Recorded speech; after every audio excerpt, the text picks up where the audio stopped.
Hi! In front of me is HTC Desire 628, and today I would like to show you how you can switch on or off automatic text correction on this device. First of all, go into Play Store, tap on the search bar and type in Gboard. Then you need to download this free app by Google and open it. Now select Enable in Settings.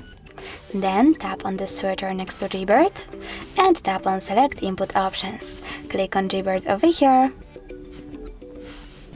and tap on Done. Now you can click Home button, go into Settings and scroll down. Then select Language and Keyword, tap on Gboard and choose Text Correction.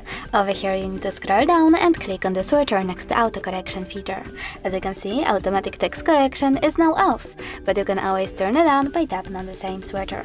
If you wish to use Auto Correction feature, or at least a similar one, in your current HTC keyboard, you need to tap on that one, select Advanced and tap on Word Prediction.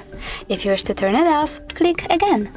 Thanks so much for watching. If you enjoyed this video, leave a like, comment and subscribe. Bye!